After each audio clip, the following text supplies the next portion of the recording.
Hey y'all, welcome back to the shop. Me and my wife just finished up going to Rocky Mountain Raceweek and it was amazing. We had a fantastic time. Now if you don't know what Rocky Mountain Raceweek is, it is a drag and drive event. What you do is you take your race car or your street car and you show up at the first drag strip, and then you have to drive, you race there, and then you have to drive to the next drag strip and to the next one, and back to the first one. You're allowed to tow a trailer, or you don't have to, but you have to drive your car. If it breaks down, you have to fix it where it broke for the most part.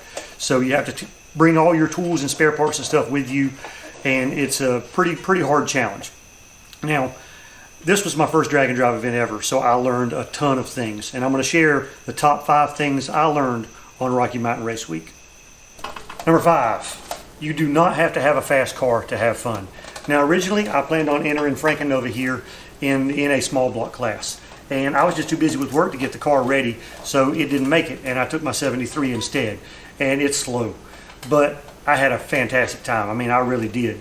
I stayed in the NA small block class, and I had, an amazing time. I came in dead last, and I have a trophy to prove it. But, it was still just a wonderful time. And then at the bracket race at the end, I had a lot of fun. So you don't need a fast car to compete because, I read this on the Rocky Mountain Raceweek group on Facebook, that the racing is the least fun part of it, and that was absolutely true.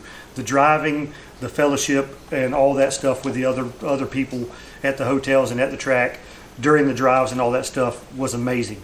So it was really a good time, and being fast had nothing to do with it. Although being faster would have been a little more fun at the track. So, but you don't have to be fast to have a good time. Number 4, pack light.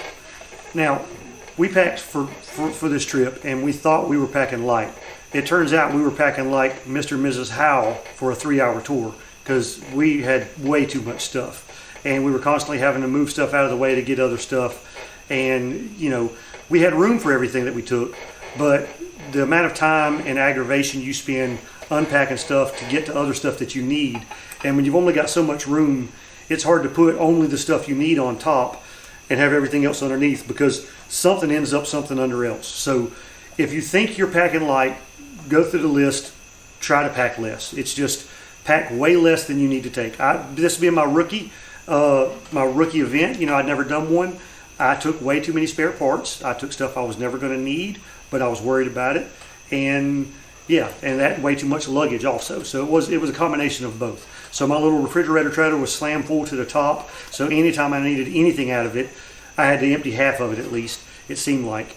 And then our luggage, on the days that you don't go to the hotel first, you got a big old pile of luggage in your pit if you're carrying a whole lot of stuff. So pack light, pack even lighter.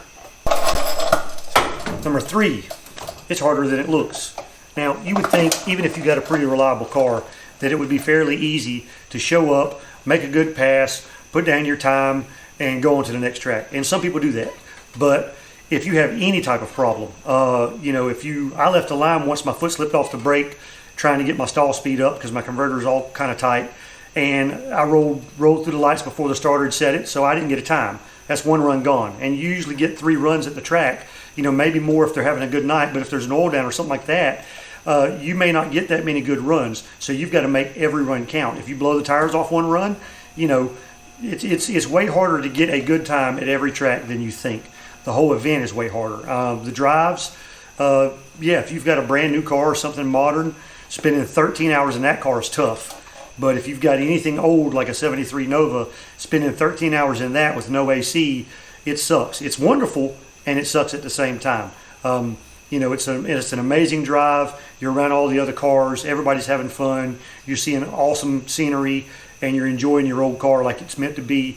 But at the same time, 13 hours is rough on anybody.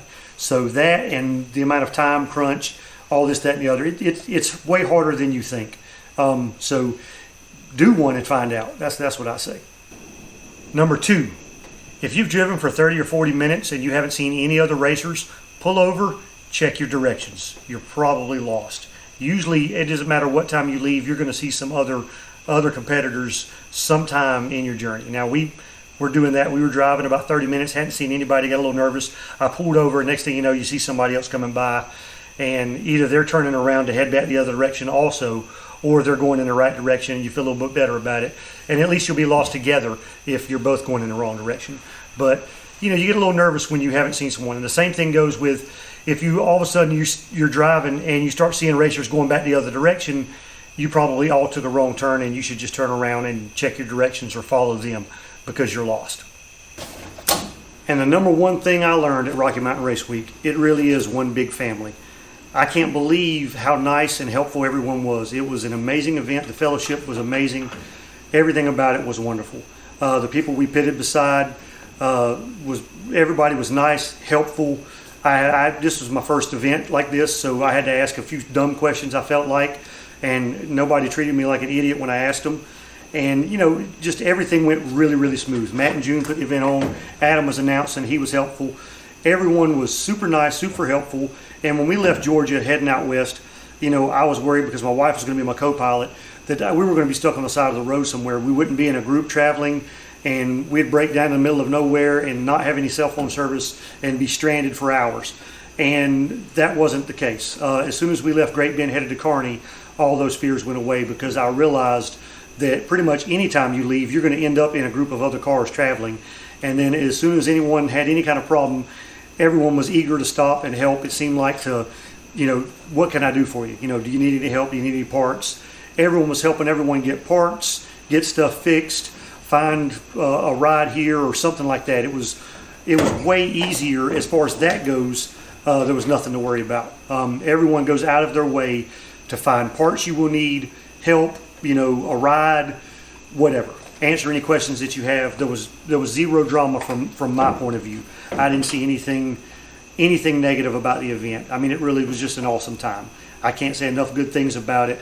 And if you haven't experienced it, you have no idea what you're missing. No one can explain it to you and make you understand how awesome it is. So I've never done any other drag and drive event, but I'm going to. And I'm going to be doing 2.0 in a couple of months. I look forward to seeing you guys there.